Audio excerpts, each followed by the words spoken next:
Stella Morgan had three certainties in life.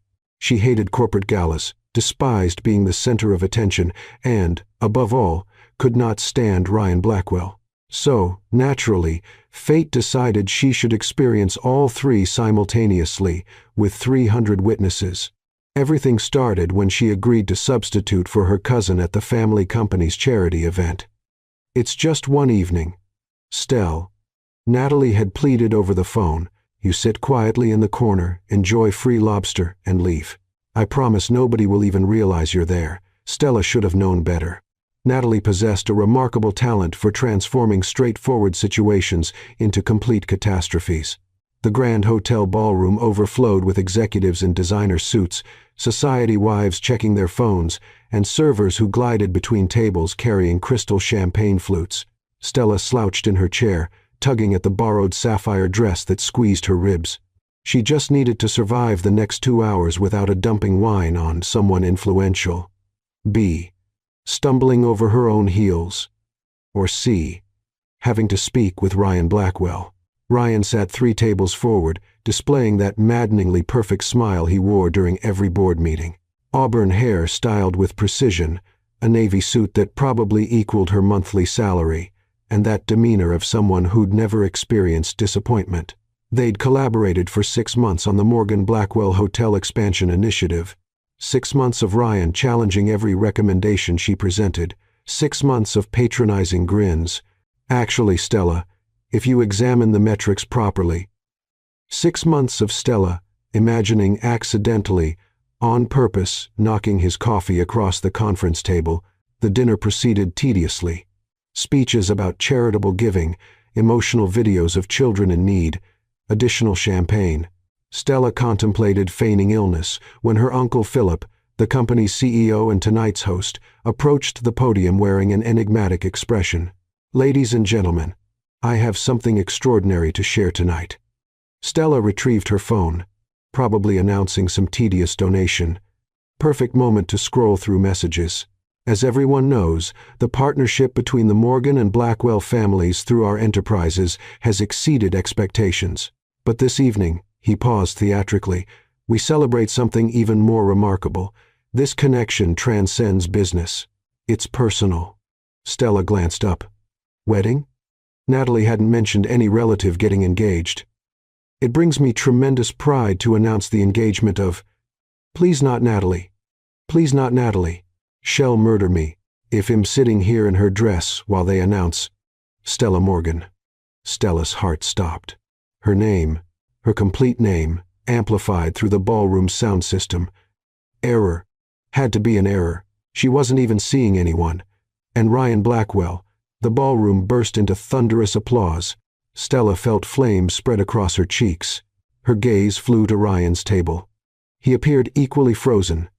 Champagne glass hovering mid-gesture, pure shock painted across his features.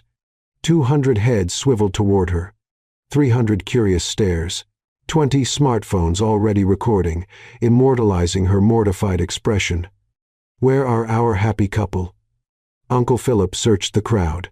Stella, Ryan, please join me to accept everyone's congratulations. Stay calm. It's just confusion. You stand, walk to that stage, and clarify that. But her legs refused cooperation, because clarifying meant embarrassing her uncle before 300 prominent guests, revealing she possessed zero knowledge about family plans, becoming the industry's laughingstock. A server materialized beside her, murmuring, "Miss Morgan, please accompany me." Like a prisoner facing execution, Stella rose. Her knees wobbled. The restrictive dress prevented proper breathing. Or perhaps that was terror. Across the ballroom, Ryan was receiving similar escort. Their eyes connected midway, a silent, frantic exchange of, "What is happening?" They reached the stage together. Uncle Philip embraced them warmly, positioning them center stage. "I'm absolutely thrilled." Moisture gathered in his eyes. Actual tears. "You cannot imagine how long I've anticipated this moment." Stella attempted to interject, but her grandmother, Vivian Morgan, family matriarch and the most formidable woman in 3 generations, appeared on stage, clutching white roses. At last, Grandmother thrust the bouquet into Stella's grip forcefully. Her expression behind that smile transmitted an unmistakable warning. Don't even think about humiliating me right now. Ryan looked equally pale. He leaned closer, whispering rapidly, "We need to discuss this immediately." "Really?"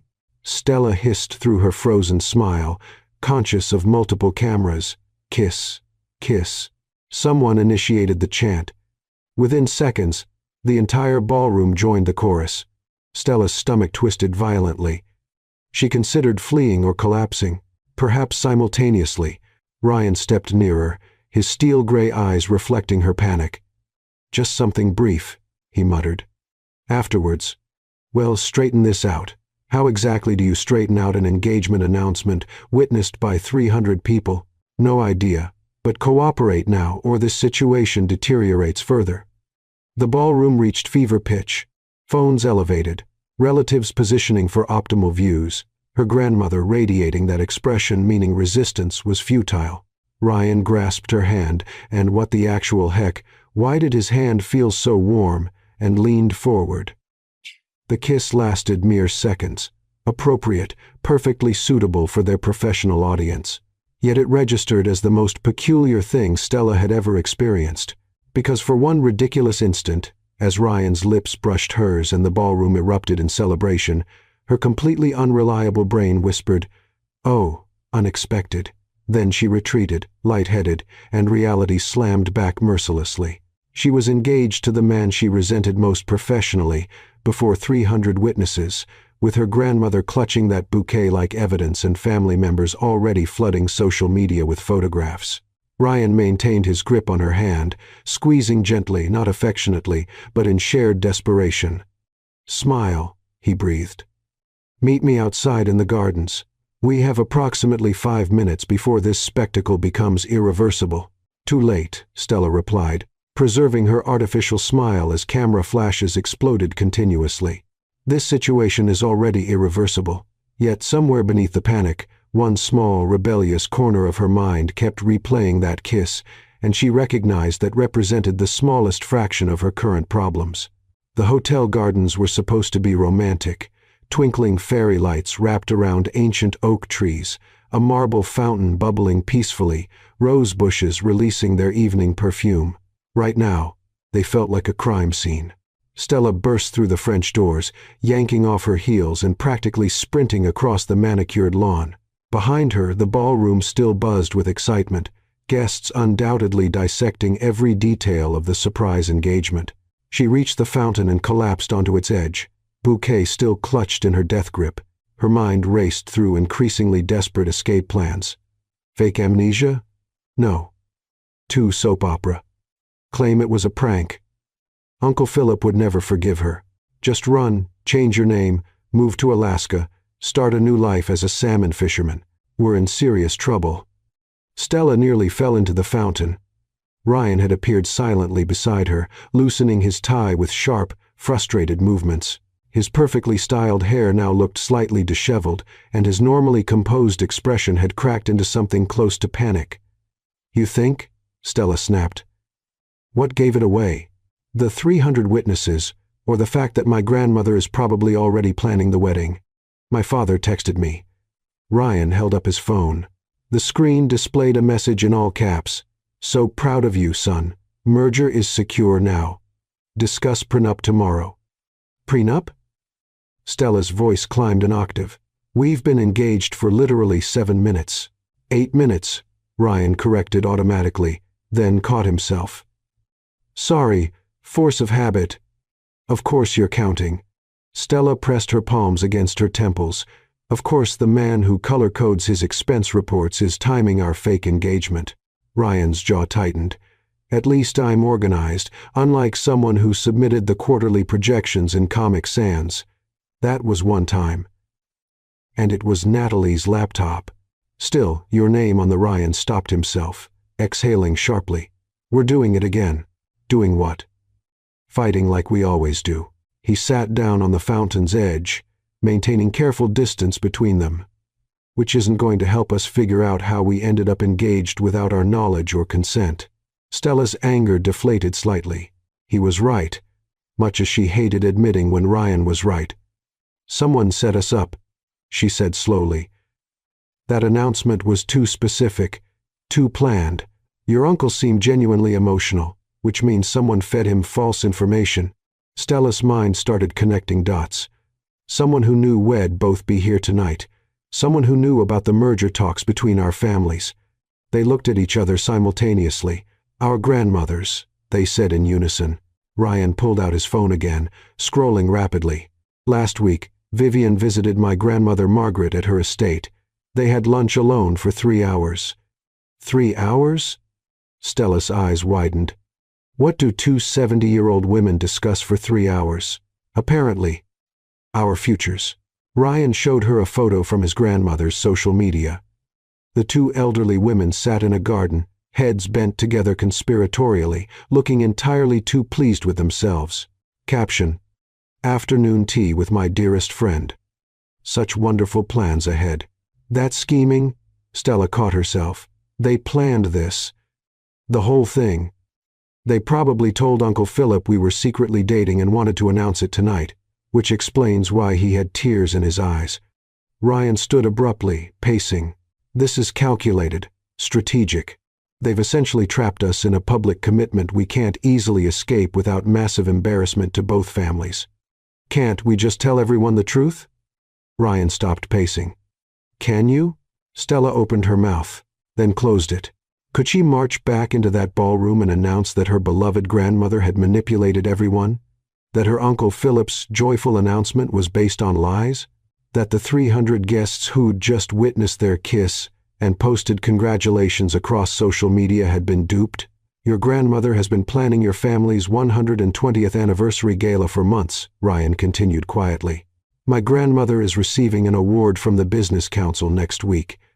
If we expose them now, we humiliate them publicly, ruin their reputations, make them look like meddling fools, Stella finished. Exactly. They sat in miserable silence, the fairy lights twinkling mockingly overhead. So, what do we do? Stella finally asked. Just stay engaged, temporarily. Ryan's business mind was clearly already formulating strategies. We maintain the engagement for a reasonable period, maybe 3 months, long enough that when we announce an amicable breakup, it won't seem suspicious. We can cite professional conflicts, different life goals. 3 months of pretending to be in love with you. Stella's voice dripped with skepticism. We can't even have a 5-minute conversation without arguing. We're having one now because we're united against a common enemy, our grandmothers. Ryan's lips twitched. Was that almost a smile? Fair point. Besides, Stella continued, everyone at work will notice. We've been professionally hostile for 6 months. Suddenly we're engaged. Nobody will believe it. Then we sell it. Ryan turned to face her fully. Office romance started as rivalry, developed into attraction. Corporate types love that narrative. You've clearly thought this through. I analyze problems for a living, Stella. It's what I do. And what I do, Stella stood, facing him squarely, is creative problem solving. Which means I can see approximately 17 ways this plan could explode in our faces. Name 3. 1. Someone investigates and discovers we've never actually dated. 2. We slip up and reveal we can't stand each other. 3. One of us meets someone we actually want to date, and this fake engagement ruins it. Ryan's expression flickered something Stella couldn't quite read. Are you currently seeing anyone? That's irrelevant. It's extremely relevant. If you have a boyfriend who's about to see engagement photos all over social media, I don't. The admission came out sharper than intended. Nobody, currently. This one felt different, less hostile, more aware. Stella suddenly remembered that kiss. Brief as it was. The unexpected warmth of it. The way her traitorous brain had whispered interesting instead of horrifying. Ryan cleared his throat. So we're agreed. 3 months. Fake engagement. We maintain it convincingly at work and family events, then engineer an amicable separation. And our grandmothers, we deal with them after, privately, when there's no audience to humiliate them in front of. Stella studied him. In the fairy lights, Ryan looked less like the infuriating colleague who questioned her every decision and more like a person, someone equally trapped, equally frustrated, someone with surprisingly nice eyes when he wasn't using them to judge her spreadsheet formatting. "Stop that," she told her brain firmly. "Fine," she said. 3 months. "But we need rules." "Agreed." "I'll draft a document." "Of course you will. Outlining boundaries, public appearance requirements, and exit strategies. You're going to make a contract for our fake engagement. Would you prefer we improvise and fail spectacularly?" Stella hated that he had a point. "Fine. Draft your contract, but I get approval rights on all terms." "Naturally." Ryan extended his hand. "Partners?" Stella looked at his outstretched hand. This was insane. Absolutely ridiculous. 3 months of pretending to love someone she'd spent 6 months resenting. But the alternative was destroying her grandmother's reputation and becoming the family scandal. She shook his hand. "Partners." Ryan's grip was firm, warm, professional. Exactly what a business handshake should be. So why did her pulse jump slightly? "It's just adrenaline," she told herself. "From the panic, nothing more." "We should return," Ryan said, releasing her hand. "People will notice our absence." "Right. Can't have our first act as an engaged couple be disappearing for a suspicious amount of time." They started walking back toward the ballroom. Halfway there, Ryan spoke again. "For what it's worth, Comic Sans aside, your quarterly projections were thorough.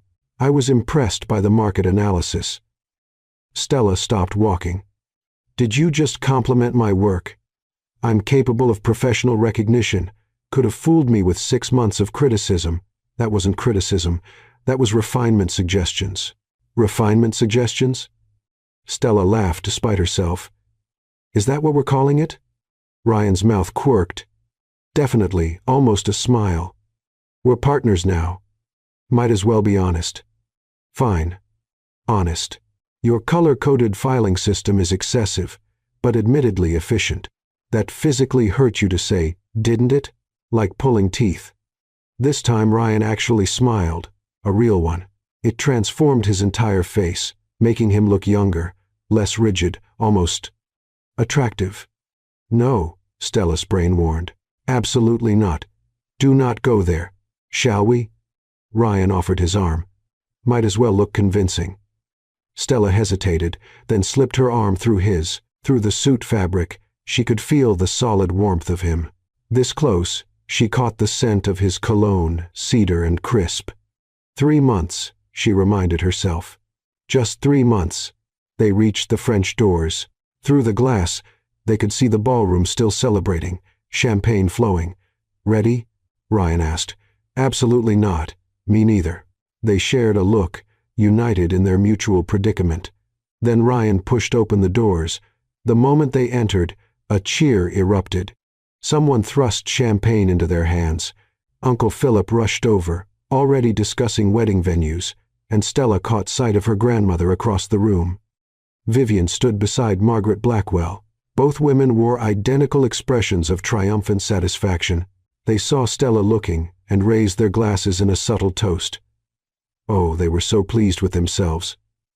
Stella raised her champagne glass back, smiling sweetly, then mouthed silently, "We know." Her grandmother's smile didn't falter. Instead, she winked, actually winked. Beside her, Ryan muttered under his breath, "They're not even pretending to be innocent." Nope. This is going to be a long 3 months. Yep. Someone called for another toast.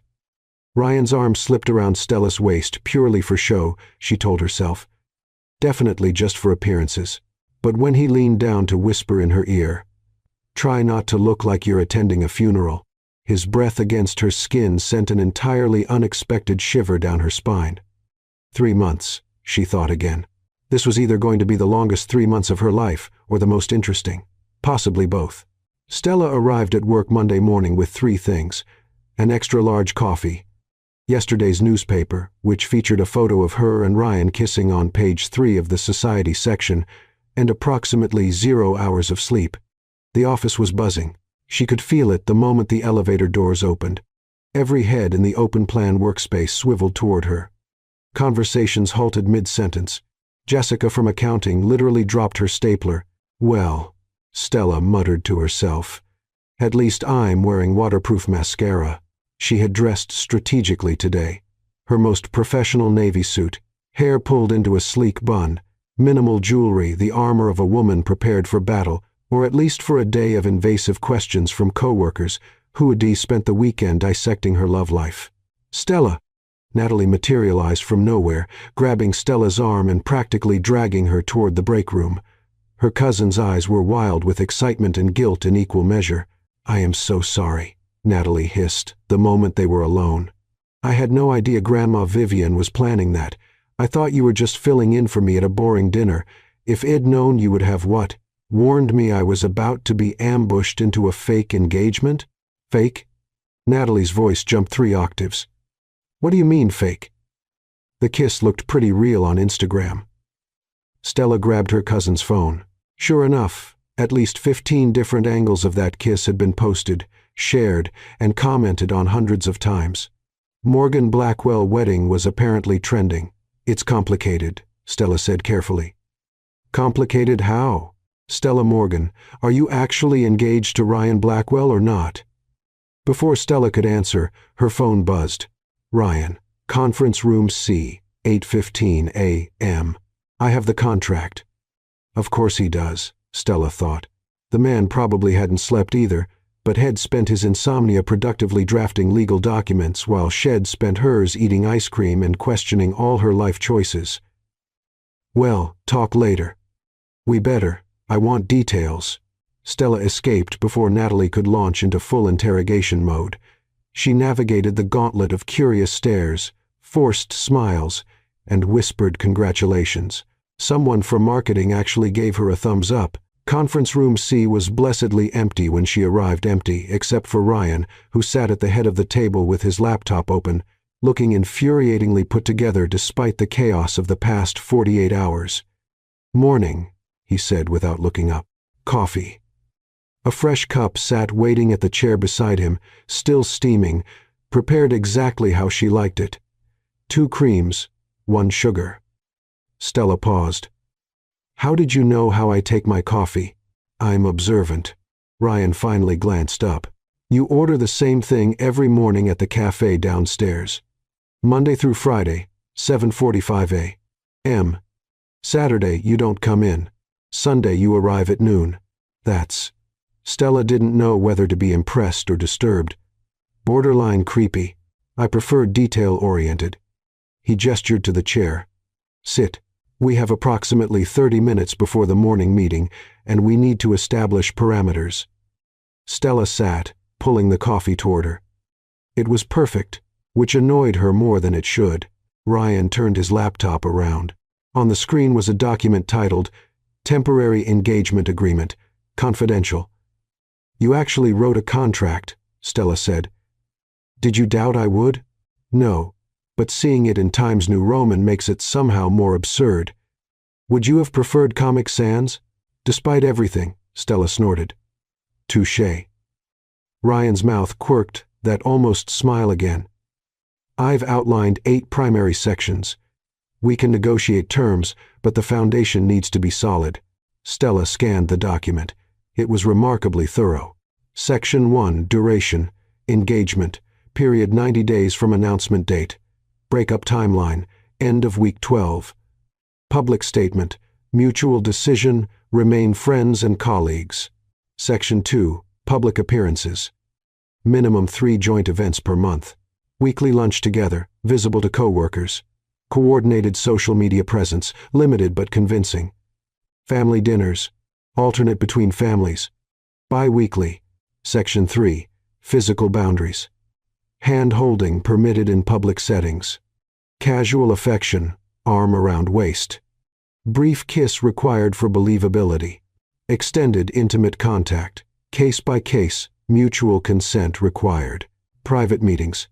Maintain professional distance unless establishing alibi. Alibi? Stella looked up. What kind of fake engagement requires alibis? "The kind where our grandmothers are clearly still scheming," Ryan said grimly. "I received a text from mine this morning. She's invited us to her estate next weekend for an intimate family celebration. Mine too. She wants to discuss wedding venues. Wedding venues? Ryan's composure cracked slightly. We've been engaged for 2 days. Apparently that's plenty of time in Grandma Vivian's world. Stella continued reading. Section 4. Work relationship. Maintain professional collaboration. Reduce visible conflicts. No public arguments. Support each other's presentations and proposals. Joint credit on merger finalization. Section 5. Communication. Daily text check-ins. Shared calendar. Code phrases for extraction from uncomfortable situations. Code phrases. Stella couldn't help smiling. Ryan looked almost sheepish. If either of us texts the printer is broken, the other calls immediately with an urgent work crisis. That's actually clever. I have my moments. Section 6. Financial boundaries. No shared accounts. Split costs for public dates. Section 7. Privacy. No sharing arrangement details with anyone. Section 8. Exit strategy. Detailed breakup announcement. Post-engagement behavior. Family reaction management. This is comprehensive, Stella admitted. I'm aware we're faking an engagement, but I'd prefer we fake it successfully. Ryan closed his laptop. However, I recognize this is bilateral. What amendments do you want? Stella considered. Section 3 needs adjustment. Extended intimate contact is too vague. Agreed. Suggestions? Define parameters. Kissing for photos or public moments. Fine. But nothing beyond that, without explicit discussion first. Ryan nodded, making notes. Reasonable. What else? Section 4. I won't pretend you're right when you're wrong just to avoid conflict. I'm not asking you to. I'm suggesting we channel disagreements privately rather than debating in front of the entire office. So I can still tell you when your projections are overly conservative. If I can still tell you when your timelines are unrealistically optimistic. They stared at each other, then simultaneously smiled. This is the weirdest negotiation I've ever had, Stella said. Same. Ryan pulled up a fresh document. Let me add your modifications. Anything else? Stella thought about Saturday night, the fairy lights, that unexpected moment when Ryan had complimented her work. The way his arm around her waist had felt both foreign and somehow right. What happens if... She started, then stopped. If what? If one of us meets someone during these 3 months. Someone real. Ryan's fingers paused over the keyboard. That's in Section 7. If either party develops genuine interest in someone else, we accelerate the exit strategy. 2 weeks, clean break, amicable announcement. And the families? Well, survive their disappointment. Stella studied his profile. You've really thought through every scenario. I try to prepare for contingencies. Ryan glanced at her. Does that answer your concern? What if it's not someone else? Her brain whispered treacherously. What if it's him? Stella shoved that thought into a box and locked it. Yes, that works. Then we're agreed. Ryan pulled up the signature page. 3 months, these terms, partners in this elaborate charade. Stella should have felt relieved.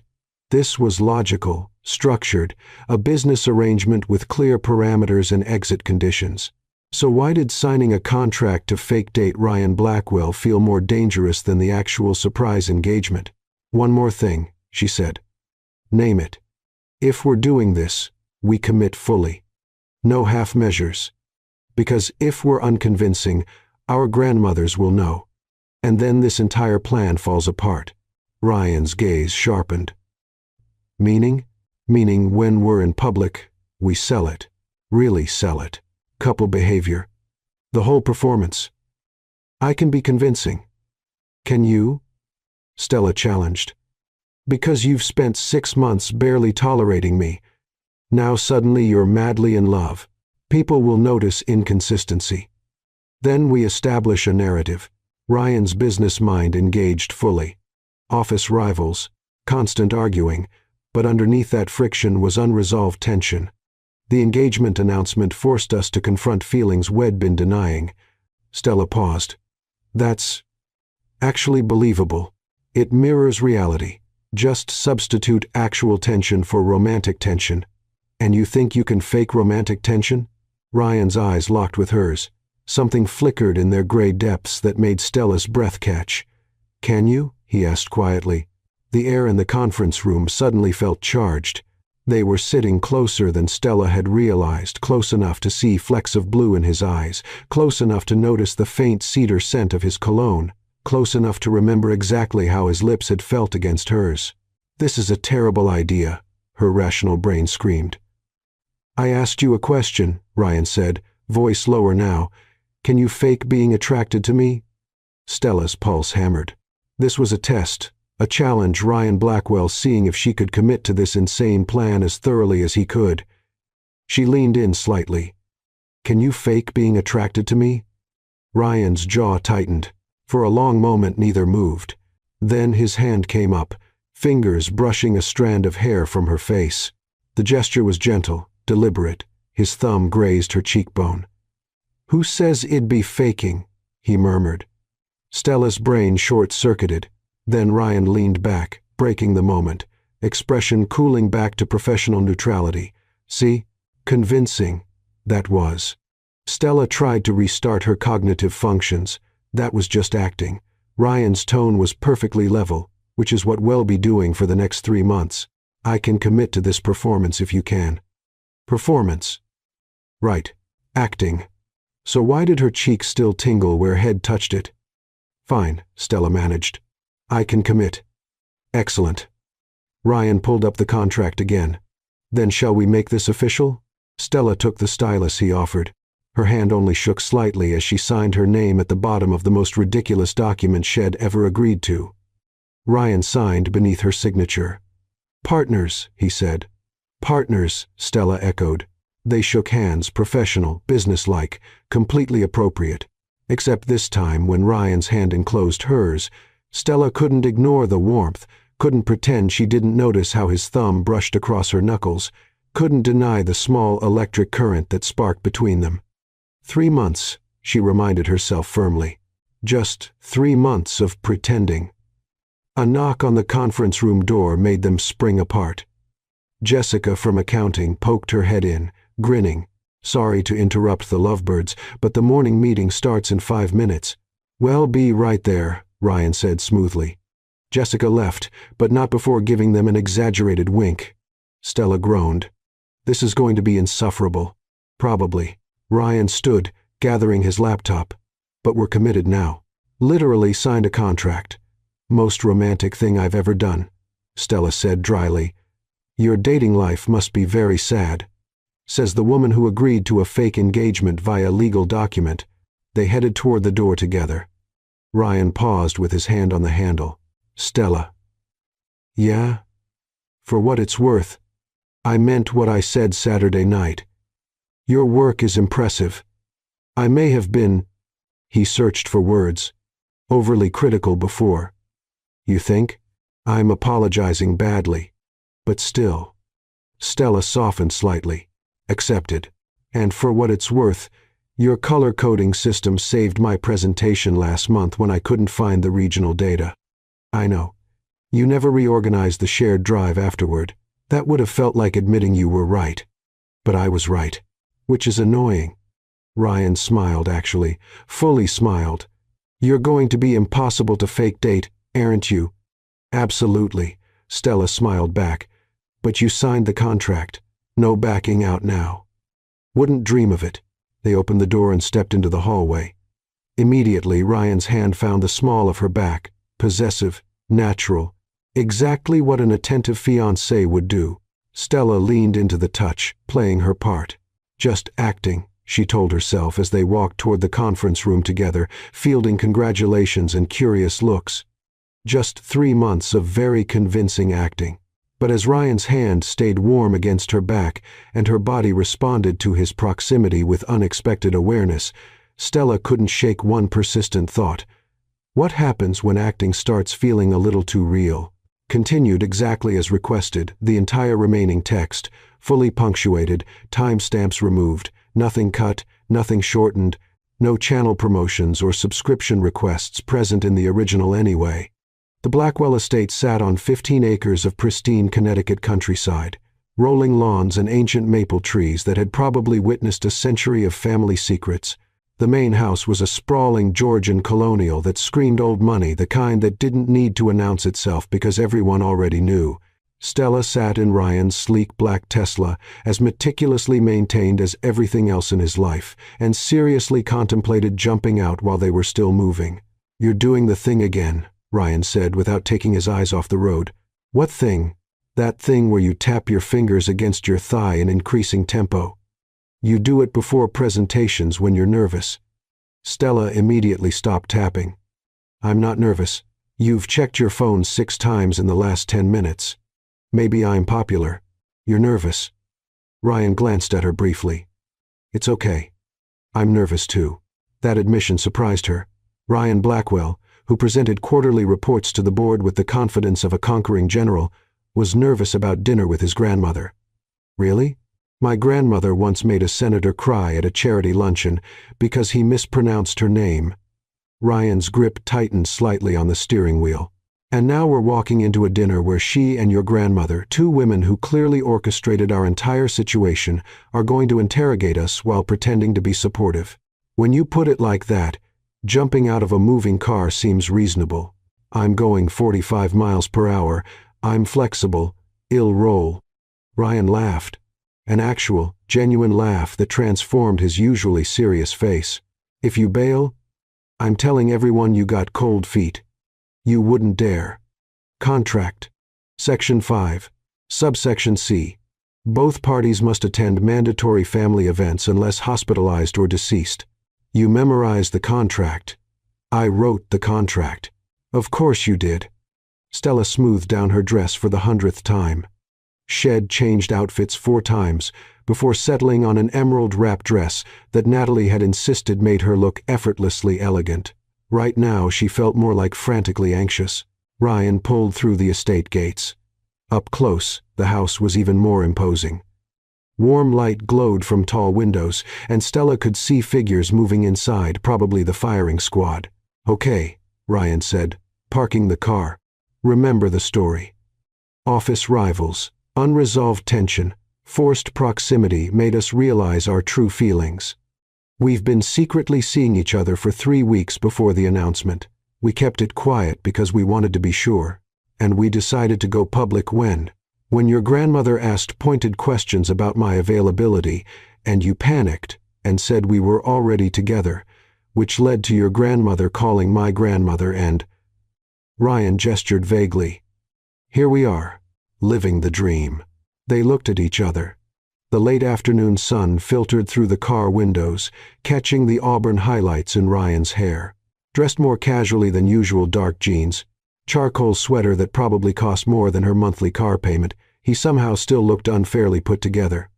"You look nice," Ryan said suddenly. Stella blinked. "What, the dress?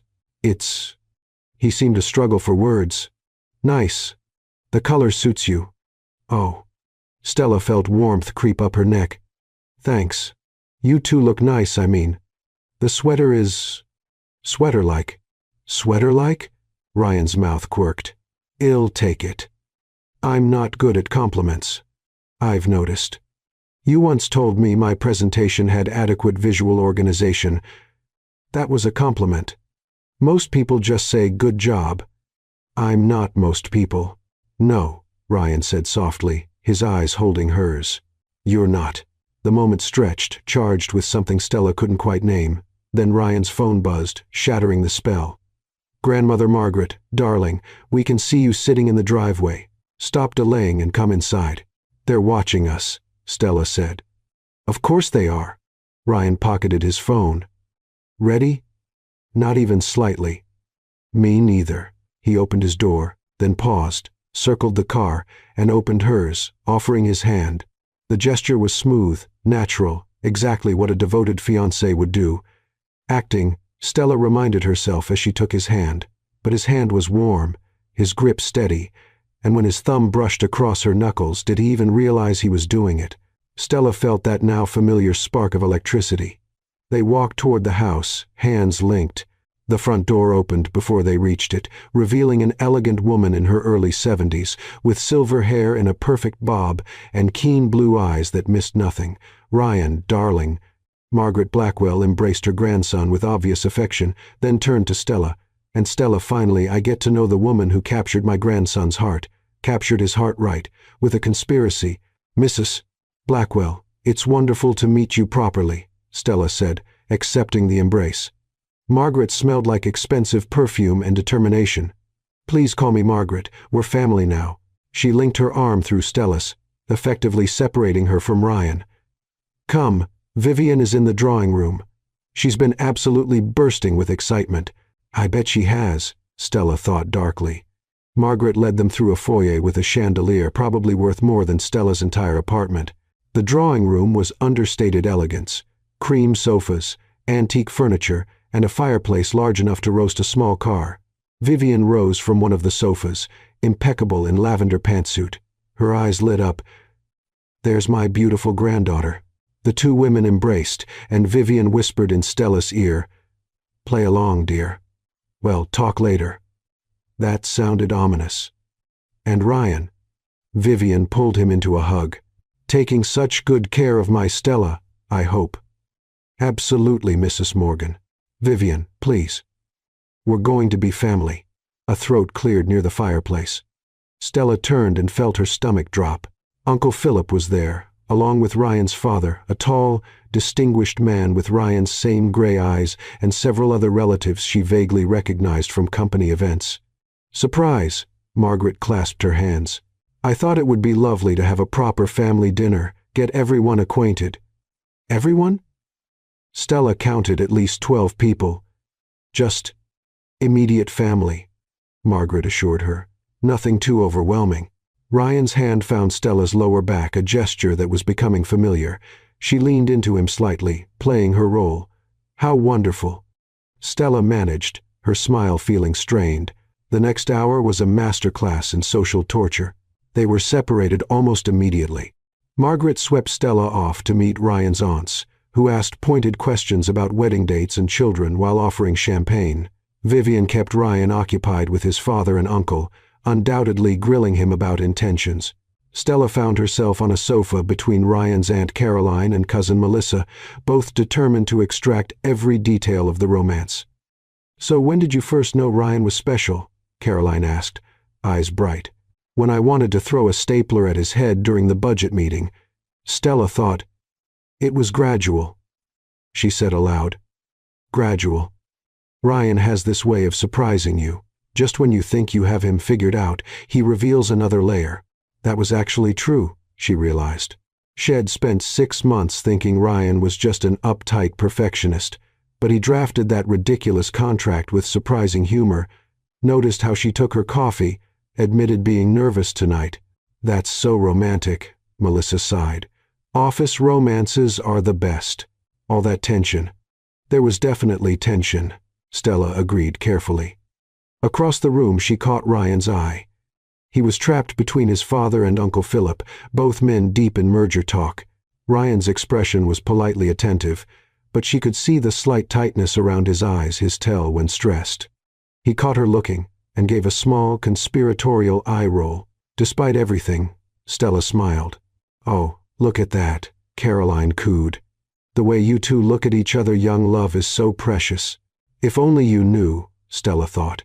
Dinner was announced, and they moved to a formal dining room with a table that could seat 20. Name cards directed everyone, and naturally Stella found herself directly across from Ryan, with their grandmothers flanking them like prison guards. The meal was exquisite, multiple courses, each more elaborate than the last. Conversation flowed around business, charity events, family history. Stella concentrated on not spilling anything or exposing their charade. "So, Ryan," Vivian said during the main course, tone deceptively casual, "how did you propose?" I realized we never heard the story. Every head turned toward them. Stella's mind went blank. They hadn't discussed this. Ryan's expression remained calm. "Actually, I haven't officially proposed yet." Margaret's fork clattered against her plate. "You haven't?" The announcement was somewhat premature. Ryan reached across the table, covering Stella's hand with his thumb, stroking her knuckles in a gesture that felt almost unconscious. He'd been planning something special, private, just the two of us. The announcement forced our hand, but I still plan to propose properly when the moment is right, when it's just us, without an audience.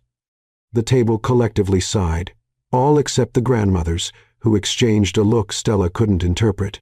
"That's incredibly romantic," Melissa breathed. "That's my grandson," Margaret said with satisfaction, always so thoughtful. Under the table, Stella felt something brush her ankle. She glanced at Ryan, who maintained perfect innocence while his foot gently nudged hers. A silent question. "That okay?" She nudged back. "Nice save." His lips quirked slightly. "And what about you, Stella?" Margaret leaned forward. "Have you thought about the wedding date, venue? I know several wonderful planners who could." "We're taking it slow," Stella interrupted gently. "Everything happens so fast. We just want to enjoy being engaged for a while before we start planning. But not too slow," Vivian added meaningfully. "You're not getting any younger, dear. I'm 28. "Exactly. I was married at 23, different era, Grandma. Speaking of which," Ryan's father interjected, clearly sensing Stella's discomfort, "Ryan tells me you're leading the West Coast expansion analysis." Stella could have kissed the man. "Yes, I've been reviewing market viability in Seattle and Portland." "Fascinating. What's your preliminary assessment?" They launched into a business discussion that allowed Stella to breathe. Across from her, Ryan mouthed thank you toward his father, who gave an almost imperceptible nod. Maybe Ryan's family wasn't entirely made up of conspirators and interrogators. After dinner, the group moved to a sitting room for coffee and dessert. Somehow, Stella and Ryan ended up on a love seat, slightly apart from everyone else, probably by design. That was exhausting. Stella murmured, accepting the coffee Ryan handed her. "We survived." He settled beside her, close enough that their thighs touched. "My father likes you. Your father saved me from your grandmother's wedding planning ambush." He's strategic like that. Ryan sipped his coffee. "Your grandmother asked me about my 5-year plan, including projected number of children." Stella choked on her coffee. "She what?" "Apparently she believes 3 is optimal. 2 seems incomplete, 4 excessive. I'm going to kill her. Get in line." They sat in comfortable silence for a moment, watching the family mingle. From their position they could observe both grandmothers near the fireplace, heads bent in conversation. "They're plotting again," Stella noted. "Definitely." Ryan set down his coffee cup. "We should probably give them a show. Make this look convincing." "What did you have in mind?" Instead of answering, Ryan shifted, his arms sliding along the back of the love seat behind her shoulders. The movement brought him closer, his body angled toward hers in a way that suggested intimacy. "Tell me something true," he said quietly, voice pitched for her ears alone. Stella's breath caught. "What?" "Something real. Not the performance, just something true about Stella Morgan." The request surprised her. This wasn't in the contract. "Why?" "Because we're going to be doing this for 3 months. Might as well actually know each other." His eyes searched hers. "Something nobody at the office knows." Stella hesitated. This felt dangerous, sharing real things when everything else was fabricated. But there was genuine curiosity in Ryan's expression. "I wanted to be a photographer," she said finally. "Before business school, I spent a summer in Europe just traveling and taking pictures. No plans, no schedule, just exploring." What changed? Reality. Family expectations. The understanding that artistic dreams don't usually pay student loans. She shrugged. "I'm good at business, so I do business." "But you still take pictures?" How did he know that? Ryan smiled at her expression. "You have a camera in your desk drawer. I've seen you take it out during lunch breaks when you think nobody's watching. You photograph the city from the office windows." Stella felt exposed, seen. "You're creepily observant." "I prefer attentive." His fingers played with a strand of her hair that had escaped her updo, a gesture that looked affectionate to any observer but felt electric to Stella. "Your turn. Ask me something true." Stella thought about it. What did she actually want to know about Ryan Blackwell beyond his annoying perfectionism and color-coded filing systems? "Why do you always work late?" she asked. "Even when everyone else has gone home, you're still there." Ryan's expression shifted, something vulnerable crossing his features. "Because it's quiet. No expectations, no performance, just me and the work." He paused. "And because my apartment is empty. Has been for 2 years after my last relationship ended. I never quite got used to going home." Stella's chest tightened unexpectedly. She'd never considered that Ryan's perfectionism might be armor, that his constant work might be avoidance. "That's lonely," she said softly. "Sometimes." His eyes met hers. Less so lately. The air between them charged with something that definitely wasn't acting. Stella was acutely aware of every point of contact, his thigh against hers, his arm behind her shoulders, his fingers still playing with her hair. "Ryan," she started, not sure what she wanted to say. "They're watching," he murmured. "Our grandmothers. We should—" But neither moved. They stayed there, caught between pretense and something dangerously real. Then Ryan leaned in slowly, giving her time to pull away. His hand cupped her cheek, thumb brushing her cheekbone in a gesture that echoed their moment in the conference room. "Is this okay?" he breathed. Stella nodded, not trusting her voice. His lips met hers softly, not like the quick peck at the announcement. This kiss was slower, deeper, more deliberate. His mouth moved against hers with surprising gentleness, and Stella found herself responding without thinking, her hand coming up to rest against his chest. She could feel his heartbeat under her palm, rapid, matching her own. The kiss lasted maybe 10 seconds, an eternity. Not nearly long enough. When they separated, Ryan's pupils were dilated, his breathing slightly uneven. "That was convincing," Stella finished, voice shakier than shed-like. "Very convincing." "Right. Convincing." From across the room came a sound suspiciously like satisfied laughter from the grandmother contingent. "We gave them their show," Stella said. "Mission accomplished." They pulled apart slightly, but Ryan's arm stayed draped across her shoulders. Stella stayed close, her head tilted toward his. To anyone watching, they looked like a couple, comfortable with each other. Comfortable being close. And the terrifying thing was, Stella realized, it didn't feel like acting anymore. "Stella," Ryan said quietly. "Yeah?" "That kiss just now." His fingers traced small patterns on her shoulder. "Tell me you felt something." Her heart hammered. This was dangerous territory. "Ryan, we have a contract." "Forget the contract for 1 second. His eyes searched hers intently. "Did you feel something?" Stella looked at him, really looked. At the man who'd gone from infuriating colleague to co-conspirator to whatever this was becoming. The man who noticed her coffee preferences and her secret photography, who admitted loneliness and nervousness, who kissed her like she mattered. "Yes," she whispered. "I felt something." Ryan's sharp intake of breath was audible. "Stella, but that doesn't change anything," she continued quickly. "We have 3 months, a plan. We can't complicate this by what? Actually liking each other? By confusing performance with reality? What if it's not confusion?" Ryan's hand moved from her shoulder to her jaw, tilting her face toward his. "What if it's real?" Stella's mind raced. This was the exact scenario they'd discussed in the contract. If one of them developed real feelings, they'd accelerate the exit strategy. Clean break, move on. But sitting here with Ryan's touch sending shivers through her, with his eyes full of something that looked a lot like hope, the thought of walking away felt impossible. "This is a terrible idea," she said. "Probably the worst. We work together. Our families are already planning the wedding. If this goes wrong, it won't. You can't know that." "You're right. I can't." Ryan's thumb stroked her cheekbone. "But for the first time in 2 years, I want to take that risk." Stella's resolve wavered. Everything logical screamed this was dangerous. Mixing real feelings with their fake engagement was a recipe for disaster. But Ryan was looking at her like she was the only person in the room, like she mattered, like this actually mattered. "Ryan, there you are." Aunt Caroline appeared, breaking the moment. "We're setting up the photo wall. Margaret wants pictures of the happy couple." Reality crashed back. Ryan's hand dropped from Stella's face, but he stood and offered her his hand. "Shall we?" Stella took it, letting him pull her up.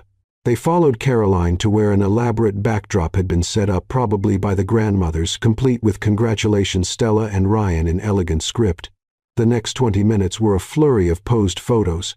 Stella and Ryan with various family members, holding champagne glasses, cutting an engagement cake that had materialized from somewhere.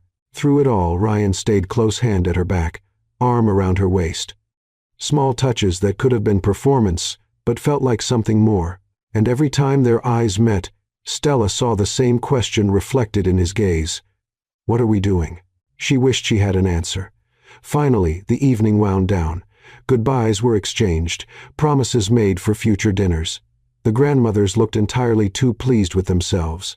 "Safe drive home," Margaret told them, embracing Ryan. "And Ryan, don't wait too long for that proper proposal." "I won't, grandmother." Vivian hugged Stella tightly. "You look happy, sweetheart. Really happy." "Thanks, Grandma." They escaped to Ryan's car. The moment the doors closed, sealing them in private silence, the tension that had been building all evening seemed to condense. "That was intense," Stella said. Understatement. Ryan started the car but didn't put it in gear. He sat there, hands on the steering wheel, staring straight ahead. "Stella, about what I said. We should talk about it later," she said quickly. "When we're not exhausted and overwhelmed." "Later," Ryan agreed. "But we are going to talk about it." "I know." He finally pulled out of the driveway. The drive back was quieter than the drive there, but not uncomfortable, the silence of two people with a lot to think about. When Ryan pulled up to Stella's apartment building, he insisted on walking her to her door. What kind of fiancé would I be otherwise? At her door they stood in the hallway, neither quite ready to say goodbye. "Thank you," Stella said, "for tonight, for the proposal story, for saving me from wedding planning questions. We're partners, remember?" Ryan's hand came up, tucking that same strand of hair behind her ear. The gesture was becoming familiar. "We look out for each other, even when it's not about the fake engagement." Especially then, Stella's heart did something complicated in her chest. "Good night, Ryan. Good night, Stella."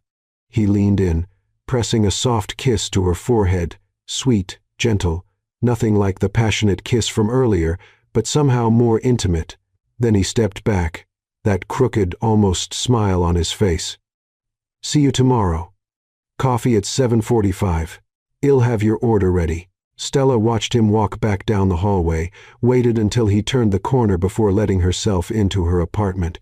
Once inside, she collapsed against the door, her carefully maintained composure finally cracking. What had started as a ridiculous fake engagement to save face with their families was spiraling into something she hadn't anticipated. Real attraction, real connection, real feelings. Her phone buzzed. "Ryan. Made it home safely. Thank you for tonight, for playing your part so well." Stella stared at the message. Playing her part, right? This was still performance. Still a contract with an expiration date. "Stella, you too." The proposal story was brilliant, very convincing. Ryan. Was it the story that was convincing? Or us? Stella's fingers hovered over the keyboard. This was the moment she could deflect, keep things professional, maintain boundaries. Or she could be honest. Stella. Maybe both. "Good night, Ryan." "Ryan. Good night, Stella. Sweet dreams." She set her phone down, knowing sleep would be impossible. Because despite every logical reason this was a terrible idea, despite the contract and the complications and the 3-month deadline, Stella was falling for Ryan Blackwell, and she had no idea what to do about it. The problem with fake dating your colleague, Stella discovered, was that Monday morning meetings became significantly more complicated, especially when said colleague looked at you like you hung the moon while discussing quarterly projections. As you can see from slide 7, Ryan was saying, "Presentation crisp and professional. The West Coast expansion shows promising preliminary data, particularly due to Stella's exceptional market analysis." Every head swiveled toward her. Stella felt heat creep up her neck. Ryan giving her credit in meetings that was new. Definitely not their pre-engagement dynamic. "Thank you," she managed. Though Ryan's financial modeling made my research actually actionable. Marcus from sales leaned back, grinning. You two are adorable. Remember when you nearly threw a laptop at his head during the budget review? That was a misunderstanding, Stella said quickly. You called his projections wildly pessimistic fantasy numbers, Jessica added helpfully. Which they were, Stella defended. At the time, Marcus prompted, clearly enjoying this. Ryan's mouth quirked. Now Stella phrases her criticisms more diplomatically because you listen instead of immediately dismissing my input. I always listened. You once told me my timeline was adorably optimistic. It was. You scheduled Phase 3 for 2 weeks. It was achievable. It took 6 weeks because you kept adding requirements. They realized simultaneously the entire conference room was watching with barely concealed amusement. The old Stella and Ryan would have continued arguing until someone intervened. The new engaged versions apparently couldn't even disagree without everyone finding it entertaining. Anyway, Stella cleared her throat. The expansion timeline is solid, assuming no unexpected complications. Agreed, Ryan said, his eyes still on her with an intensity that made her stomach flip. After the meeting, Natalie cornered Stella by the coffee station. Okay, something's different, her cousin announced without preamble. You and Ryan are different. We're engaged. Things change. No, I mean different. You're looking at each other like... Natalie searched for words. Like it's real. We're selling it. That's the point. Should selling it look that convincing to the coffee maker? What are you talking about? Stella, I just watched you two bicker about project timelines and somehow make it look like foreplay. That's not normal colleague behavior. That's not even normal fake dating behavior. We're committed to the performance. Natalie wasn't buying it. And the way he looks at you when he thinks nobody's watching, that's performance too? Nat, and the way you unconsciously smile when you hear his voice, also acting. Stella opened her mouth to deny it, then closed it. Because the truth was she had been smiling more the past few days. Ryan texted her good morning before Shed even left for work. They'd fallen into a rhythm of having lunch together officially for appearances, but increasingly just because they enjoyed it. Yesterday, Head brought her favorite pastry from the cafe downstairs because he happened to be there anyway. This morning, Shed forwarded him an article about investment strategies she thought He'd find interesting. They were acting like a real couple, and the terrifying part was how natural it felt. It's complicated, Stella finally said. Complicated how? Complicated as in I signed a contract with a 3-month expiration date and somehow forgot to guard my heart in the process. Natalie's eyes widened. You're falling for him. I didn't say that. You didn't have to. It's written all over your face. Natalie grabbed her arm. Stella, does he know? We've acknowledged there might be something real happening and we're terrified. What if you're just caught up in the performance? What if this is just proximity and forced intimacy creating false feelings? Or, Natalie suggested gently, what if 6 months of arguing was actually unresolved attraction that you're finally allowing yourselves to explore? Before Stella could respond, her phone buzzed. Ryan, lunch today? I found a new place. Vietnamese, remember you mentioned missing good for? Stella stared at the message. Shed mentioned that weeks ago in passing. Stella, you remembered that? Ryan, I remember everything you tell me. Her heart did that complicated thing again. Stella, lunch sounds perfect. 12:30. Ryan, it's a date. Well, fake date. Contractually obligated date.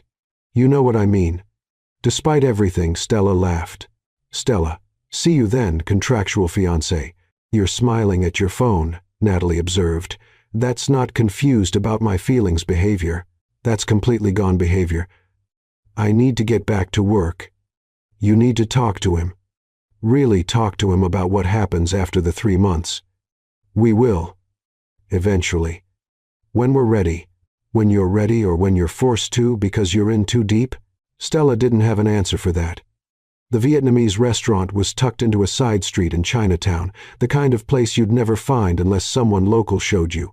Ryan was already there, seated at a corner table with 2 steaming bowls of pho in front of him. You ordered for me? Stella slid into the seat across from him.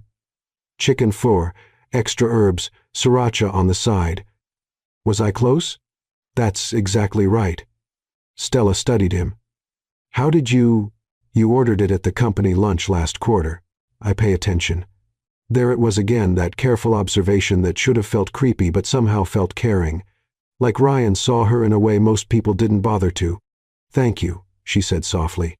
They ate in comfortable silence for a few minutes, ambient lunch rush noise giving them privacy.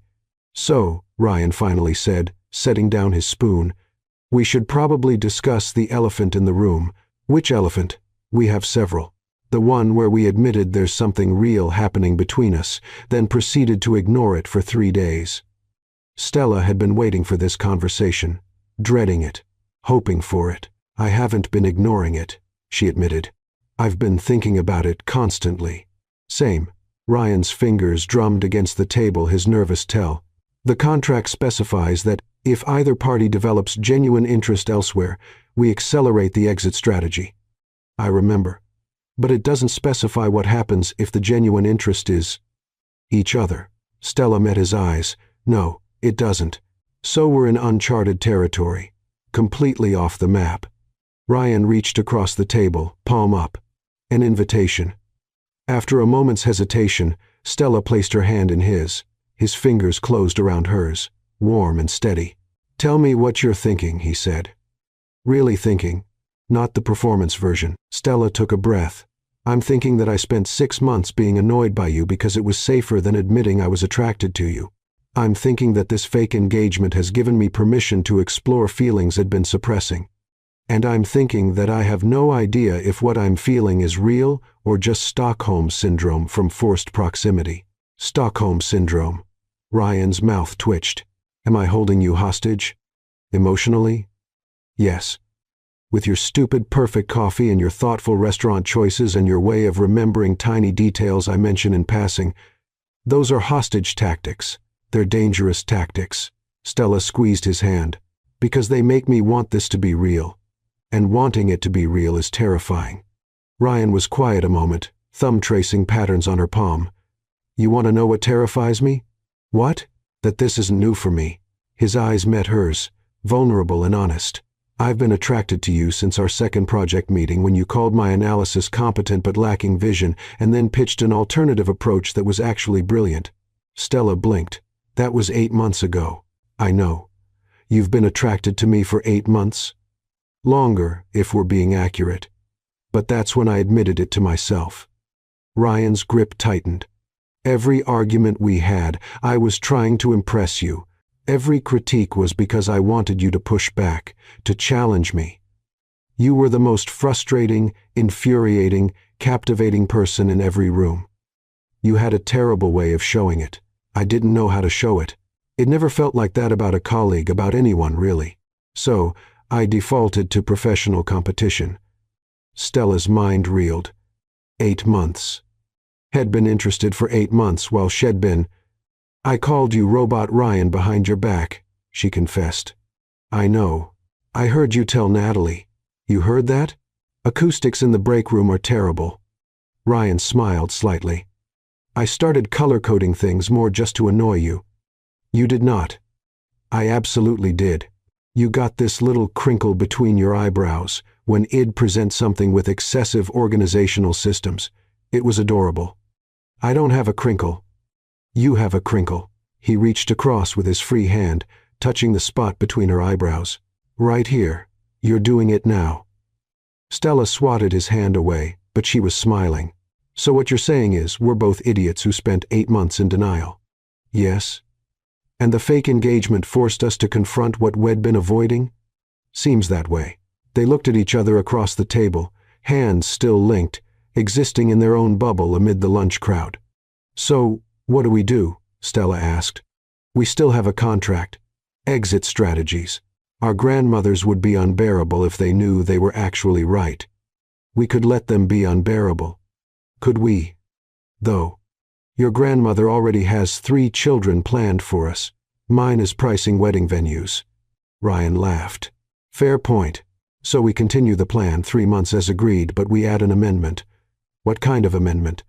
The kind where we acknowledge this is real, where we actually date for real while maintaining the engagement facade. So we'd be fake engaged, but real dating. I know it sounds insane. It sounds completely insane, Stella agreed. It also sounds like exactly what I want. Ryan's expression transformed hope, relief, something warmer flooding his features. Really, really. But we need rules. Real rules, not contract rules. Name them. First, honesty.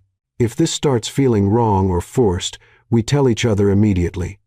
Agreed. What else? Second, we keep the distinction clear. Public, engaged, private, dating. No confusing the two. That might be challenging, Ryan admitted, but agreed. Third, Stella hesitated. We tell no one. Not Natalie, not your father, definitely not our grandmothers, because the second people know, the pressure changes everything. So we fake an engagement while secretly real dating while pretending it's all fake. Ryan shook his head admiringly. We're either brilliant or completely insane. Probably both. He lifted her hand, pressing a kiss to her knuckles, soft, intimate, entirely real. For the record, I'm really glad our grandmothers are meddling masterminds. Don't let them hear you say that. They'll never stop scheming. They're going to scheme regardless. Ryan stood, pulling Stella up with him. Come on, we should get back before people start gossiping about our extended lunch. They're already gossiping. Natalie cornered me this morning about how we look at each other. How do we look at each other? According to her, like it's real. Imagine that. Ryan's hand found the small of her back as they headed toward the exit, automatic, natural. It's almost like it is real. Outside, the autumn sun was bright. They walked slowly back toward the office, neither eager to return to the performance. Ryan, Stella said. Yeah? Can we do something? Just us. Not for appearances, not for the contract. Just because we want to. What did you have in mind? There's a photography exhibit opening at the Morgan Gallery Friday night. I've been wanting to go, but... She trailed off, suddenly self-conscious. But you didn't have anyone to go with who'd actually appreciate it? Something like that. Ryan stopped walking, turning to face her on the crowded sidewalk. Stella Morgan, are you asking me on a real date? I think I am. Then, yes. Absolutely yes. His smile was genuine, unguarded. Pick you up at 7? It's a date. They stood there grinning at each other like fools while pedestrians flowed around them. Then Ryan's expression shifted slightly. Stella, can I try something? What kind of something? Instead of answering, he stepped closer, hand cupping her cheek. His eyes searched hers, asking permission. Stella nodded slightly. And then Ryan was kissing her, not the performance kiss from the gala, not the family dinner kiss designed to convince relatives. This kiss was softer, slower, more deliberate. This kiss was a question and an answer and a promise all at once. When they separated, Stella felt breathless. What was that for? Because I wanted to kiss you. Just you. Not fake you. Not performing for an audience. You, Stella. His thumb stroked her cheek. And because we're real dating now, which means I get to kiss you whenever I want. Assuming you want me to. I definitely want you to. Good to know. They resumed walking, hands linked now instead of his hand at her back. It felt like a statement, a claim, something real in their maze of pretense. We're going to be terrible at keeping this secret, Stella observed. Probably. But we can try. Office Pool probably already has bets on when Stella's phone rang, interrupting her thought. Grandmother Vivian.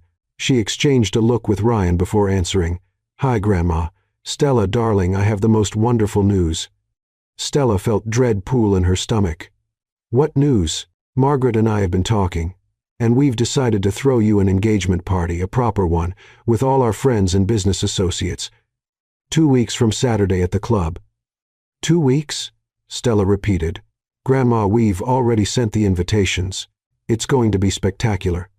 Over 200 guests. Stella stopped walking. Ryan, seeing her expression, moved closer. 200 people, Stella said. At minimum. Everyone wants to celebrate you two. It's the social event of the season. Grandma, I've already consulted with Ryan's grandmother. She's thrilled. All you need to do is show up looking beautiful. Oh, and bring that lovely young man of yours. Tell him to prepare a speech about how you two fell in love. Everyone will want to hear the story." Stella met Ryan's eyes. Had clearly heard enough to understand, because his expression had gone from relaxed to strategic. "Grandma, I need to go. We'll discuss this later." "Of course, dear. He'll email you the details. Love you." The call ended. Stella and Ryan stood on the sidewalk, still holding hands, processing this new complication. "Engagement party," Stella said flatly. 200 people, 2 weeks. At which I am apparently giving a speech about our love story. A love story we just today decided was actually real, while maintaining that it's fake to everyone else. They looked at each other. Then, despite the absurdity, they both started laughing. "We're doomed," Stella said. Ryan pulled her closer. "But at least we're doomed together. That's remarkably romantic for a man who color codes his socks." "I do not color code my socks." "You absolutely do. I saw your drawer when I borrowed your phone charger last week. That was organizational efficiency." "It's obsessive," she teased. "Says the woman who has 17 browser tabs open at all times. That's research. That's chaos." They were bickering again, but this time it felt different, playful instead of hostile, affectionate instead of adversarial. 2 weeks, Ryan said, turning serious again. "We need to prepare. If we're giving speeches, we need a consistent story. The story we told your grandmother. Office rivals, secret relationship. We'll need more detail how the first kiss happened, first date, when we knew it was serious. So we're creating a fake backstory for our real relationship that we're pretending is fake. When you put it that way, it sounds absurd." "It is absurd." Ryan checked his watch. "We need to get back. But tonight, come over to my place. We'll write this story together. Make it believable. Your place. Unless you'd prefer somewhere else. I just thought more private." "Your place is fine," Stella said quickly. Maybe too quickly, judging by Ryan's smile. 7 o'clock. He'll be there. They arrived back at the office, slipping into professional mode as they entered the building. In the elevator, surrounded by colleagues, they maintained appropriate distance. But when Ryan's pinky brushed against hers so subtle nobody else would notice, Stella hooked her finger around his, a tiny connection, a secret. The elevator stopped at their floor. They separated, heading to their respective workspaces. But Stella could feel Ryan's eyes on her as she walked away. And when she glanced back, he was watching. He mouthed, "Tonight." She smiled. "Tonight." Stella changed outfits 3 times before leaving for Ryan's apartment. This was ridiculous. They'd spent hours together over the past week. They'd kissed multiple times. They'd literally fake engaged. There was no reason to be nervous about going to his apartment to write a fake love story for their fake engagement party while navigating their real but secret relationship. No reason at all. She settled on jeans and a soft burgundy sweater, then second-guessed it and changed into a dress, then back to the jeans because the dress seemed like trying too hard. "You're being insane," she told her reflection. Her reflection did not disagree. Ryan's apartment was in a modern building downtown, all glass and steel and expensive views. She texted when she arrived, and he met her in the lobby, apparently too impatient to wait upstairs. "Hi," he said, and was it her imagination? Or did he seem nervous too? "Hi, yourself." They rode the elevator to the 23rd floor in charged silence. Ryan's apartment was exactly what Shed expected, meticulously organized, minimalist aesthetic, and yes, she would bet money his closet was color-coded. But there were surprises. A shelf full of worn paperback mysteries, a guitar case in the corner, black and white cityscape photographs on the wall that were actually quite beautiful. "Did you take these?" Stella moved closer. "Hobby. Nothing professional like your work. These are really good, Ryan. Thanks." He seemed genuinely pleased. "I got into it after—" He paused. "After my last relationship ended. Needed something to do with my hands that wasn't work." Stella remembered what Head said about his empty apartment, about working late because going home was lonely. These photographs were beautiful, but they were also solitary, empty streets, abandoned buildings, spaces without people. Wine? Ryan offered, moving to the kitchen. I have a decent Pinot Noir, or there's beer if you prefer. Wine is perfect. He poured 2 glasses while Stella continued exploring. His bookshelf revealed eclectic taste business theory beside crime novels, beside poetry. His coffee table had a half-finished crossword puzzle and architectural magazines. You're surprised, Ryan said, handing her the wine. A little. I expected more rigid organization. It's organized, just not obviously. He gestured to the sofa. Shall we? We have a love story to fabricate. They settled on opposite ends of the couch, laptops open, preparing to construct their fictional romance. Okay, Stella said. First kiss. When and where? Ryan considered. Needs to be private, intimate, but plausible that nobody witnessed it. Late night at the office too, cliché. Also, people would have seen. What about? Stella thought back through their actual interactions. Remember the site visit to the Seattle property? We went separately, but we were there the same weekend. That could work. Ryan started typing. So we ran into each other, unexpected encounter, had dinner to discuss the property, and the conversation shifted from business to personal. We started actually talking, Stella continued. Realized we'd been wrong about each other, and at the end of the night, you walked me back to my hotel room. Stella could picture it so clearly, it almost felt like a real memory. And at my door, Ryan added, his eyes on hers instead of his laptop, there was this moment, this tension, and I couldn't help myself. I kissed you. How did I react? You kissed me back. They'd both stopped typing. The story felt too real, too close to what was actually happening. And then, Stella prompted. And then we were both terrified, because this was complicated. We worked together. Our families had business ties. We'd spent months at odds. So we agreed to keep it secret, see where it went without pressure. Exactly. Ryan's voice had gone quiet. We'd meet after work, text constantly, steal moments between meetings. Nobody knew. It was just ours. The fictional story and their real situation were blurring together. Stella set her laptop aside. Ryan. Yeah, is this story actually fiction? Or are we just describing what's happening right now? Ryan closed his laptop too. I think we might be writing our own future. He moved closer on the couch, not touching yet, but near enough that Stella could feel his warmth. I was thinking, he said carefully, about our rules, about keeping this secret. Having second thoughts? Not about the secret part. About the other parts. His hand found hers. We said public is engaged, private is dating, but what does dating actually mean for us? I don't know. What do you want it to mean? Ryan turned to face her fully. Because sometimes the best love stories start with a little chaos and a lot of meddling grandmothers. The end. Stella's hands found his shoulders, then his neck, pulling him closer. When they finally broke apart, both breathing hard, Ryan rested his forehead against hers. This is dangerous, he murmured. We could get hurt. Probably will. Worth it.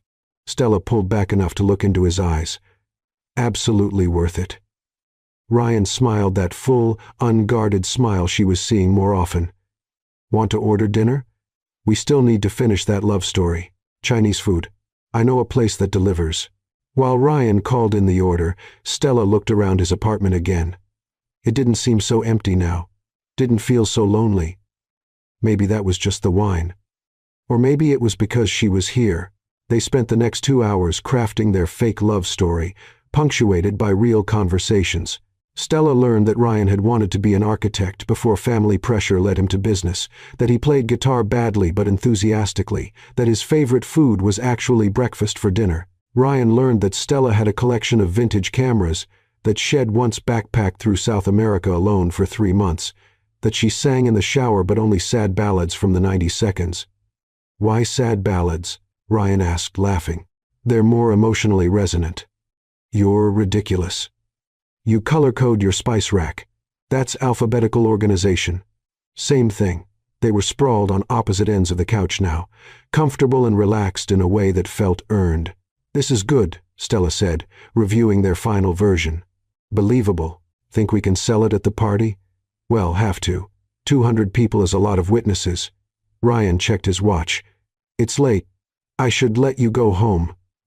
"Right. Home." Stella didn't move. Neither did Ryan. "Or," Ryan said carefully, "you could stay." Stella's pulse jumped. "Stay? Not like that. I mean—" He ran a hand through his hair, flustered in a way she'd never seen him. "I have a guest room. I just thought we're comfortable. We could keep talking. Or not talking. Just being." The offer was tempting. Too tempting. "Ryan, if I stay, nothing has to happen. We're dating. Taking things slow. Getting to know each other." His eyes met hers. "But I really don't want you to leave yet." Stella thought about going home to her empty apartment, about ending this perfect evening, about leaving this bubble they'd created. "Okay," she said. "He'll stay." Ryan's smile could have powered the entire city. They talked for another hour, curled up on the couch with more wine and the city lights twinkling beyond the windows. Stella felt herself relaxing completely, her head eventually finding Ryan's shoulder, his arm wrapping around her. "This is nice," she murmured. "It really is. We should do it more often." "We will." Stella's eyes were getting heavy. The wine. The warmth.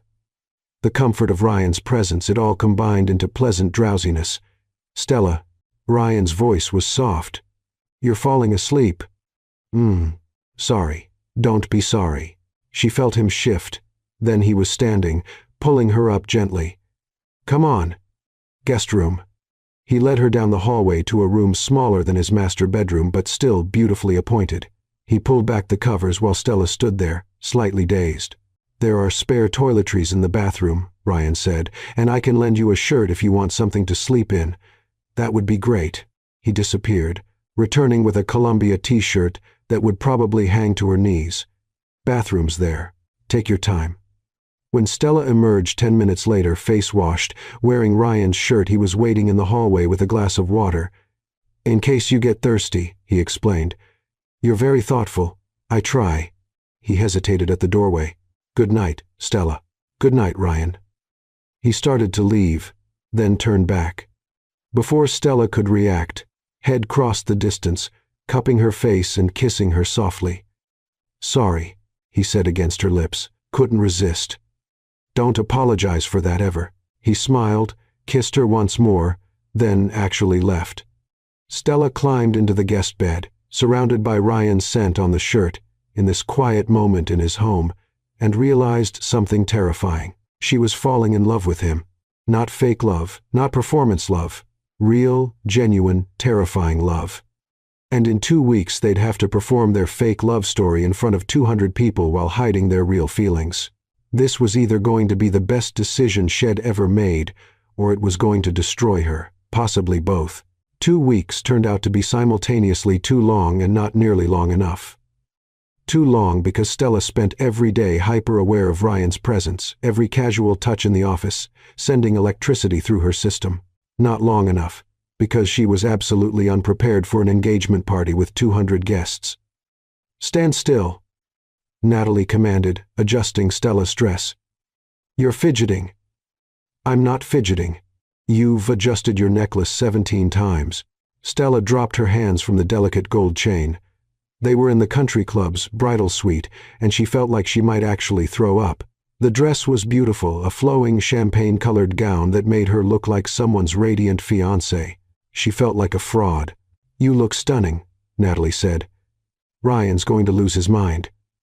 Before Stella could respond, the coordinator appeared. "Miss Morgan, we're ready. Your fiancé is waiting." Stella took a deep breath and followed her out. "Stella." She turned at Ryan's voice and felt her breath catch. He stood in a perfectly tailored black suit, his eyes widening when he saw her. "Wow," he said softly. "You're breathtaking. You clean up pretty well yourself." His hand found its familiar place at the small of her back. "Ready to face the masses? With you?" "Always." The doors opened to thunderous applause. 200 faces turned toward them, friends, family, colleagues, all there to celebrate their fake love that had somehow become terrifyingly real. The next hour passed in a blur of congratulations and questions. Ryan fielded most inquiries with smooth professionalism, weaving their fabricated Seattle story with genuine emotion. Then both grandmothers appeared, looking entirely too pleased with themselves. "Everything is perfect," Vivian beamed. "You two look so in love," Margaret added. "Because you orchestrated this entire situation," Stella said pointedly. "We merely facilitated what was inevitable," Margaret replied smoothly. "You just needed a little push." "We need to talk about this," Stella said firmly. After the party, the grandmothers glided away, and the coordinator announced it was time for speeches. Stella's heart hammered as they walked onto the terrace. 200 expectant faces watched as Uncle Philip introduced Ryan. Ryan approached the microphone, squeezed Stella's hand once, and began. "When Stella and I started working together, I thought I had her figured out. We disagreed on everything." He paused, his eyes finding hers. "But I didn't realize she disagreed because she was usually right. Every challenge made our work better, made me better." The crowd was silent, captivated. I fell for her in increments. The way she gets excited about ideas, the way she sees possibilities where others see obstacles, the way she makes me want to be better, bolder, more open to life. His voice softened. The announcement was unexpected. But the truth is, I was already falling for Stella Morgan. He'd been falling for months, too stubborn and scared to admit it. He looked directly at her. "Stella makes me laugh. She challenges me. She sees through my careful planning to who I actually am. And somehow she still wants to be here." Ryan raised his glass. "To Stella, the most infuriating, incredible, irreplaceable person I've ever known. Thank you for taking a chance on us." The crowd erupted. Stella felt tears threatening as Ryan returned to her side. Then it was her turn. She approached the microphone on shaking legs, found Ryan's eyes in the crowd, and began. "Ryan Blackwell drove me crazy for months. He questioned everything, reorganized my systems, color-coded things that didn't need it." Laughter rippled through the guests. "I called him Robot Ryan behind my back because he was so controlled, so precise, so infuriatingly perfect." "I heard you," Ryan called out, making everyone laugh more. "I know you did." Stella smiled. "You notice everything, which is one of the things I love about you now." The word hung in the air. Love. "You notice how I take my coffee. You remember conversations from months ago. You make me feel seen in a way I never have before." Her eyes stayed locked on his.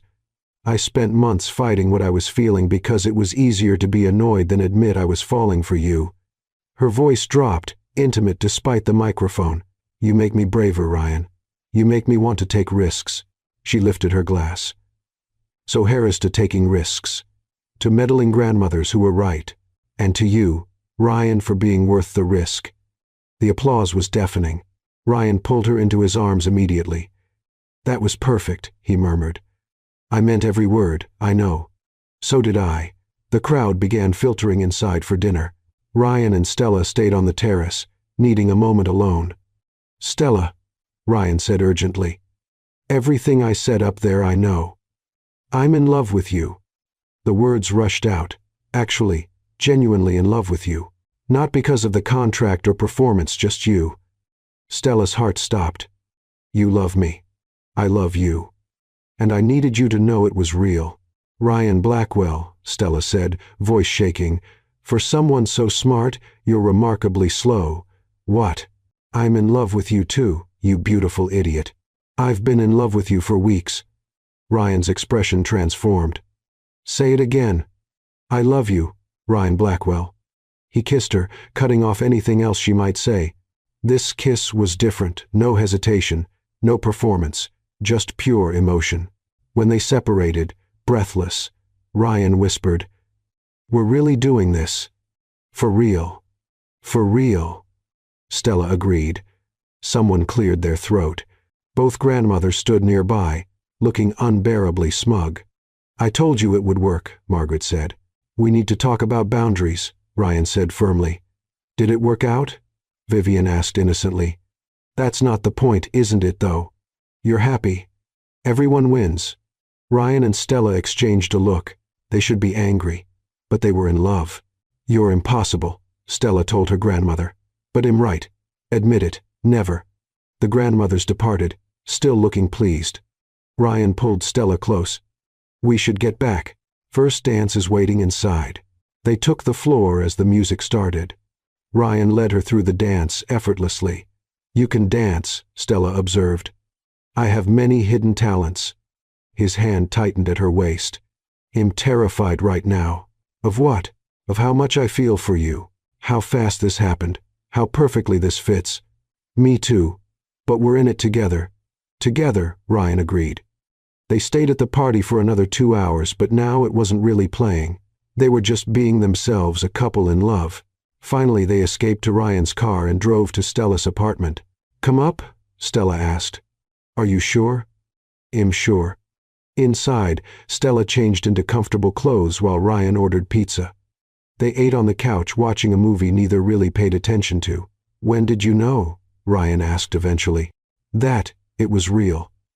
The contract negotiation. When you touched my face and asked if I could fake being attracted to you, I realized I couldn't fake it. It was completely real." Ryan's hand cupped her cheek, mirroring that moment. "I'm sure now, too, that this is real. That we'll figure it out together." They kissed for a while. Then Stella yawned. "Stay?" she asked. "He'll stay." In bed, Ryan pulled her against his chest, his arm wrapped around her waist. "Good night, Stella." "Good night, Ryan." She fell asleep, wrapped in his arms, thinking how 3 weeks ago she'd been ambushed into a fake engagement with a man she claimed to hate. Tonight, she'd fallen asleep with the man she loved. Life was strange and beautiful and completely unpredictable, and she wouldn't change a single thing. Epilogue. 3 months later, the contract expired on a Tuesday. They'd both forgotten until Ryan's phone reminder pinged. Contract end date. Engagement duration complete. They looked at each other and started laughing. After meetings, they snuck into Conference Room C, where they'd negotiated the original contract. "So," Ryan said, "contract's officially over. Which means we should stage an amicable breakup?" They looked at each other. "Want to actually do that?" Ryan asked. "Not even slightly." "Thank goodness." He pulled out a small velvet box. Stella's breath caught. "Ryan, this started as fake, but you've become the most real thing in my life. You challenge me, inspire me, make me laugh. I love you more every day." He opened the box, revealing a stunning ring. "Will you actually marry me?" Stella felt tears streaming. "Yes. Absolutely yes." Ryan slipped the ring on her finger and kissed her thoroughly. That evening they announced their actual engagement, met with confusion from people who thought they'd been engaged for months, and knowing smirks from their grandmothers. "I told you," Vivian said to Margaret. "Summer wedding?" both grandmothers asked in unison. Ryan and Stella exchanged an exasperated, amused, in-love look. "Summer's fine," Stella conceded. Later in their apartment they collapsed on the couch. "So," Stella said, admiring her ring, "think we can handle it? We handled a fake engagement that became real. We can handle anything." "Best terrible idea ever." Ryan kissed her. "I love you, Stella Morgan. Soon to be Stella Blackwell, or Ryan Morgan. Or we hyphenate. Or we keep arguing until our grandmothers decide for us. They probably already have." They sat in comfortable silence, wrapped in each other, contemplating their future. A future that started with a lie, but became the most real thing either had ever known. And somewhere across town, 2 elderly women shared tea and congratulated themselves on a plan perfectly executed. Because sometimes the best love stories start with a little chaos.